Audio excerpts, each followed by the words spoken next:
రుతుటూరు నియోజకవర్గ ప్రజలందరికీ మీ సోదరుడు రాచమల్లు హృదయపూర్వకంగా నమస్కరిస్తూ, ప్రజలారా, 2024 ఎన్నికల కంటే ముందు నేను రెండవసారి అధికార పార్టీ ఎమ్మెల్యేగా కొనసాగుతున్న సందర్భంలో కరోనా కాలం ముగిసిపోయిన తర్వాత అంటే 2022, 23 ఆ 2 సంవత్సరాలు ముఖ్యంగా రుతుటూరు నియోజకవర్గానికి సంబంధించిన తెలుగుదేశం పార్టీకి సంబంధించిన వారు ఎవరైనా కావచ్చు, పెద్దోడు కావచ్చు, చిన్నోడు కావచ్చు, విస్తృతమైనటువంటి దుష్ప్రచారాన్ని చేసినారు నా మీద. అది నాకు దుష్ప్రచారము, వారికి రాజకీయ ప్రయోజన ప్రచారం. అది దుష్ప్రచారమా కాదా అన్నది ప్రజలే నిర్ణయించుకుంటారు. వాళ్ళు చేసిన ప్రచారం ఏంటంటే, ప్రొద్దుటూరు 2వ బొంబాయికి ప్రసిద్ధి. అటువంటి ప్రొద్దుటూరును అసాంఘికమైన కార్యకలాపాలకు అడ్డా చేసింది వైఎస్ఆర్ కాంగ్రెస్ పార్టీ నాయకత్వంలో రాచమల్లు శివప్రసాద్ రెడ్డి అనే ఎమ్మెల్యే. మట్కా, గుట్కా, మంగతై, క్రికెట్, జూదము, క్లబ్బులు, అక్రమ రవాణా బియ్యము, గంజాయి ఇవన్నీ ప్రొద్దుటూరులో విస్తృతంగా ఉన్నాయి. ఇట్లా తయారయ్యేదానికి కారణం ఆనాటి ఎమ్మెల్యే అయినా నేనే అని చెప్పి నా మీద దుష్ప్రచారం చేసినారు. నా మనుషులే, వైఎస్ఆర్ కాంగ్రెస్ పార్టీకి సంబంధించిన నా మనుషులే ఈ కార్యక్రమాలు నిర్వహిస్తా ఉన్నారు. నేను అధికారంలో ఉండా కాబట్టి పోలీసులు గమ్మునుండారు. వీళ్ళ ద్వారా నేను డబ్బు సంపాదించుకున్నాను, అసాంఘిక కార్యకలాపాల ద్వారా నేను డబ్బు సంపాదించుకున్నాను. అట్లా సంపాదించిన డబ్బుతోనే నేను దాన ధర్మాలు చేసినాను, ఈ ప్యాలెస్ కట్టినానని చెప్పి విస్తృతమైన దుష్ప్రచారం చేసినారు, నా గౌరవానికి భంగం కలిగిస్తూ. ఇంతటితో ఆగలే. 2024 ఎన్నికలు దగ్గరకు వచ్చిన సందర్భంలో అప్పుడు రంగప్రవేశం చేసినాడు ఒక పెద్ద మనిషి. మన తిన్నాళ్ళల్లో డ్రామాలు వేసినప్పుడు 1వ కృష్ణుడు, 2వ కృష్ణుడు, తెల్లారుదాన కృష్ణుడు అని వచ్చారు. అట్లా ముందు 1వ కృష్ణుడు అంతా ప్రవీణ్ కుమార్ రెడ్డి, తెల్లారుదాన కృష్ణుడు మాత్రం పెద్ద ఆయన వరదరాజు రెడ్డి. ఎన్నికల కంటే 6 నెలల ముందు వచ్చినాడు. నేను ఉండా పరుగు పందెంలో, నేను ఉండా పోటీలో అని చెప్పి వచ్చినాడు. ఆయన చేసిన విస్తృతమైన ప్రచారాన్ని కొదవ సదవ అయినా అందుకొని 6 నెలల కాలం, సంవత్సరం కాలం పాటు వరదరాజిరెడ్డి గారు ఇదే ప్రచారాన్ని కొనసాగించినాడు. ఇప్పుడు నేను చెప్పిన ప్రచారాన్ని.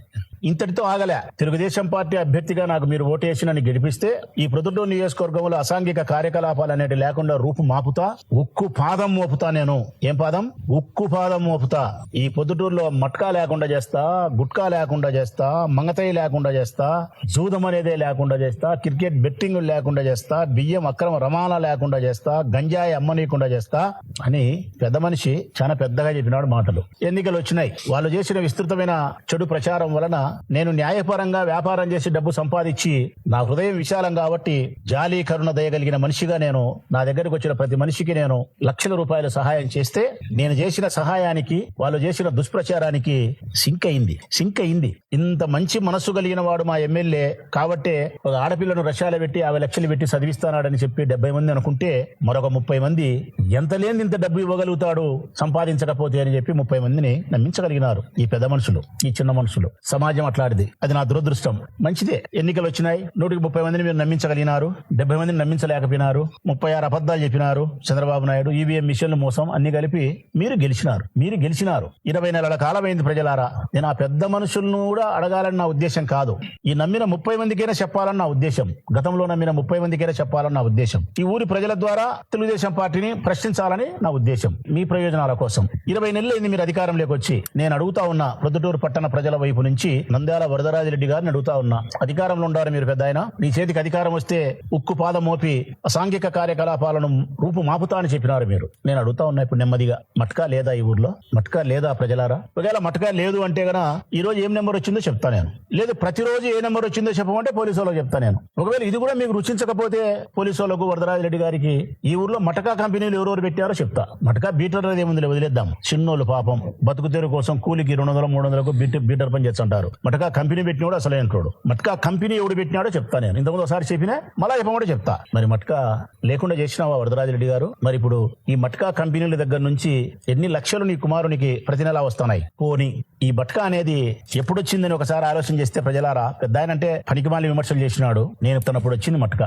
ఈ దేశంలో మట్కా రతన్ లాల్ బొంబాయి నేను పుట్టినప్పుడు వచ్చింది మట్కా. నాకు కరెక్ట్ చెప్పాలంటే పెద్ద ఆయన పుట్టినప్పుడు వచ్చింటుంది మట్కా. పెద్ద ఆయన పుట్టినప్పుడు వచ్చింటుంది 85 ఏళ్ల కిందట. మరి నాకేమన్నా సంబంధమా? మరి ఈ రోజు మట్కాని ఎందుకు అరికట్టలేకపోయినావు నువ్వు? ఎందుకు పేద ప్రజలు మట్కాకు బానిసలైపోయి సర్వనాశం సంసారాలు అయితా ఉంటే నువ్వు అసెంబ్లీలోకి పోయి అసెంబ్లీలో పాల్గొన్నా అని చెప్పి ఫోటోలు పెట్టుకుంటావా? ఏమంటారు దాన్ని? ఇన్స్టాగ్రామ్ అంటారా ఏమంటారో మరి తెలియదు. ఇన్స్టాగ్రామ్ లో ఫోటోలు పెట్టుకుంటావా? నువ్వేను కొత్తగా ఎమ్మెల్యే అయినావా? ఫోటోలు పెట్టుకోవడానికి 6 సార్లు ఎమ్మెల్యే అయినావు అంటే ఈ ఊరి ప్రజలు నా ఉనికిని గుర్తించండి అని నీ యావా. నాకు 85 ఏళ్ళు వచ్చినాయి కాబట్టి నేను అసెంబ్లీకి పోలేదు అనుకుంటారేమో.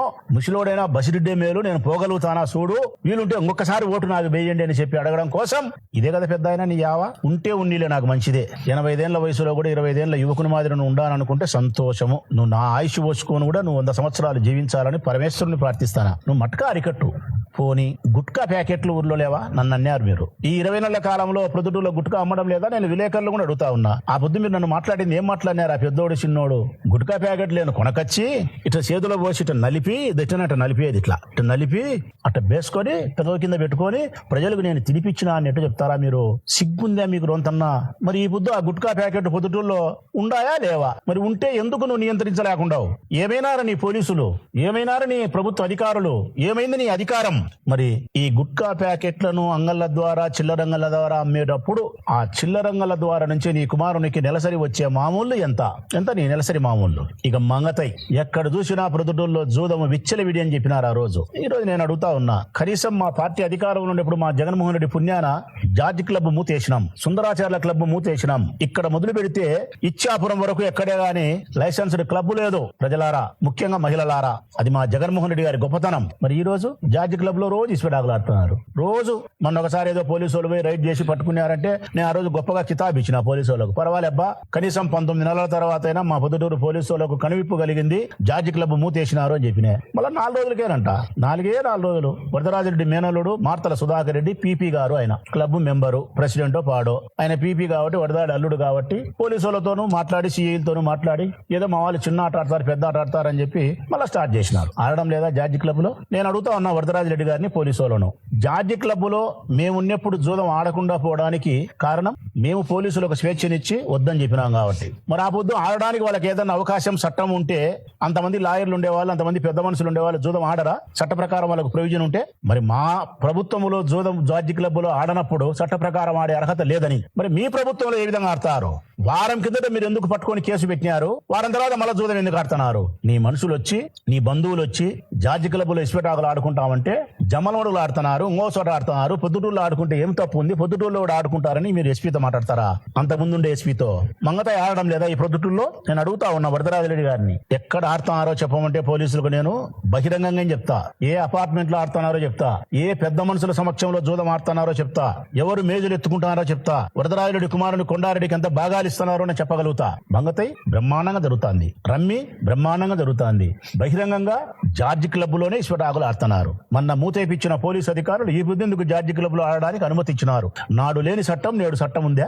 ఏదో ఒకటే తేల్చండి పోలీసు వాళ్ళు, జార్జి క్లబ్ లో ఇసుపెటాకులు ఆడొచ్చునా ఆడకూడదా? చట్టం ఉంది ఆడొచ్చు అంటే చట్టం ఉందని చెప్పి ఆడిపియండి, చట్టం లేదంటే చట్టం లేదని ఆడిపియాకండి. శ్రీవారికి ప్రేమ లేఖల సినిమాల మాదిరి పెళ్లి కొడుకు చేసుకుంటా పెళ్లి అంటేనే సీర కట్టు అనడం, పెళ్లి క్యాన్సల్ ఏంటంటే సీర ఇప్పు అనడం. సేమ్ ఇట్టేంది మీ కామెడీ పోలీసు వాళ్ళది. అధికార పార్టీ ఎమ్మెల్యే అయిన వరదరాజరెడ్డికి అనుకూలంగా జార్జి క్లబ్ లో జూదం నిర్వహించడానికి పోలీసులు సహకరిస్తున్నారు. సరే, జూదం అయిపోయింది. మద్యం లేదా పెద్ద అయినా మద్యం? ప్రొద్దుటూరు నియోజకవర్గంలో మా వైఎస్ఆర్ కాంగ్రెస్ పార్టీ అధికార పార్టీ ఎమ్మెల్యేగా నేను ఉండేటప్పుడు ప్రభుత్వమే మద్యాన్ని విక్రయించింది. లిమిటెడ్ షాపులు ఓపెన్ చేసినారు. 10 గంటలకు షాపు తెలిస్తే రాత్రి 10 గంటలకు షాపు 9కో 10కో ముయ్యాల. ప్రభుత్వమే కాబట్టి కరెక్ట్ గా మూసినారు. బ్రాంతి షాపులలో మద్యం తాగనీలే, కొనుక్కొని వినారు. బయట ఏడన కూర్చొని తాగనీలే. గోవా నుంచి మరొక చోటు నుంచి మద్యం తెచ్చి అమ్మనీలే. బెల్ట్ షాపులు పల్లెలలో లేకుండా చూడగలిగినాం.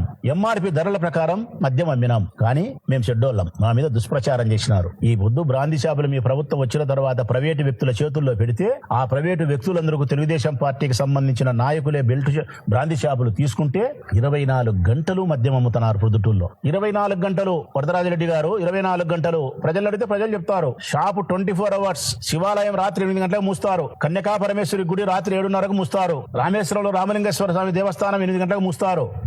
కానీ బ్రాందీ షాపు మాత్రం 24 గంటలు తెరిచి ఉంటుంది. దైవ దర్శనానికి నిర్ణీత సమయం, తాగుడుబోతులకు మద్యపానం సేవించడానికి 24 గంటలు